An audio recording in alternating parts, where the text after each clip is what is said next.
nama saya Junita Rusli. Saya dari jurusan Farmasi Politeknik Kesehatan Makassar. Di sini saya akan menjelaskan materi mata kuliah saya, yaitu fitokimia tentang kristalisasi. Oke, selamat menyaksikan.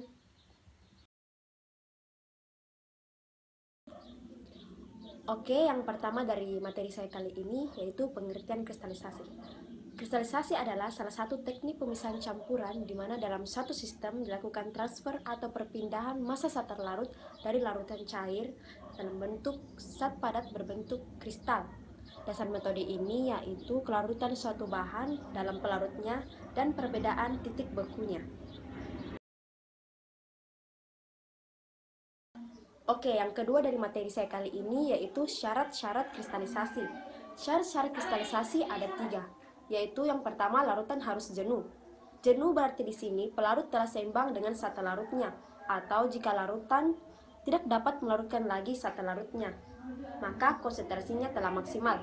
Jika larutan jenuh, maka suatu padat akan dingin perlahan-lahan dan sebagian zat larutnya akan mulai mengkristal.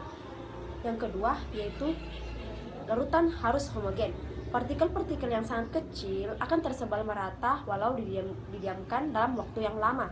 Yang ketiga yaitu adanya perubahan suhu. Penurunan suhu secara drastis atau kenaikan suhu secara drastis dapat mempengaruhi bentuk kristal yang diinginkan. Prinsip dasar kristalisasi. Pemisahan dengan teknik kristalisasi didasari atas pelepasan pelarut dari zat larutnya dalam sebuah campuran homogen atau larutan, sehingga akan terbentuk kristal dari zat larutnya.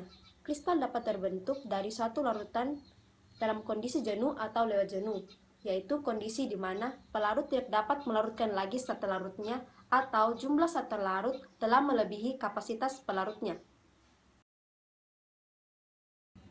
Selanjutnya yaitu macam-macam kristalisasi. Ada 4 macam-macam kristalisasi. Yang pertama yaitu kristalisasi penguapan. Kristalisasi penguapan dilakukan pada bahan yang tahan terhadap pemanasan dan memiliki titik beku yang lebih tinggi dari titik didih pelarutnya. Yang kedua yaitu kristalisasi pendinginan.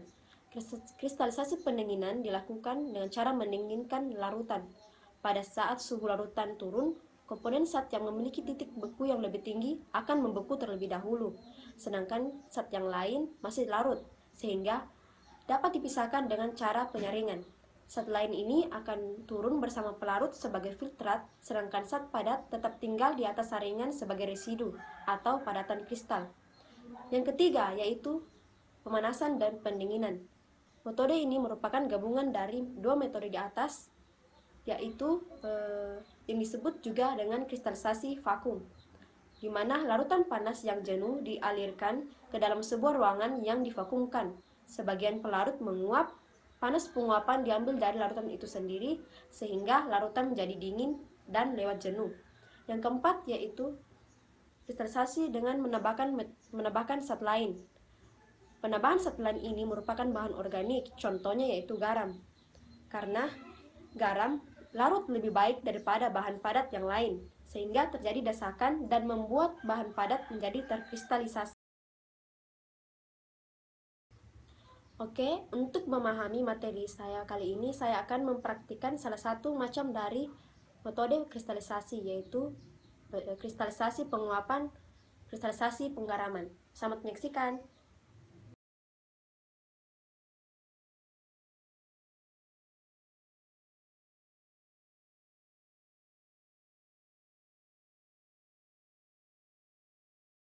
Cara kerjanya yaitu diambil asbas, naikkan dalam kompor, kemudian nyalakan apinya.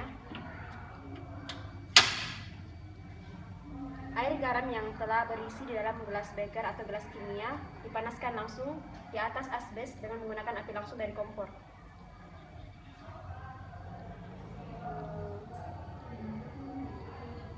Sambil menunggu didikan, aduk perlahan-lahan hingga membentuk endapan dan akan mendidih membentuk kristal. Setelah larutan garam tersebut mendidih dan akan larut menguap di sekitar dinding beker, akan terbentuk endapan garam dan akan terbentuk kristal-kristal garam. Endapan ini terbentuk jika larutan menjadi terlalu jenuh dengan zat yang bersangkutan. Dan dimulai terlihat kristal-kristal dalam garam dalam gelas beker. Setelah beberapa menit kemudian, pelarut akan menguap dan akan membentuk residu garam. Residu garam tersebut merupakan kristal-kristal garam yang terbentuk.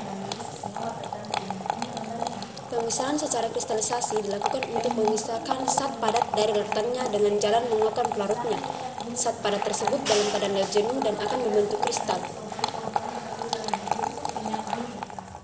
Oke, itulah tadi praktikum sederhana saya tentang kristalisasi penggaraman. Dan ini merupakan hasil dari kristal-kristal garam yang dihasilkan, di mana hasilnya yaitu menghasilkan zat padat kristal yang halus dan putih. Oke, demikianlah penjelasan saya tentang kristalisasi. Semoga bermanfaat bagi teman-teman semua.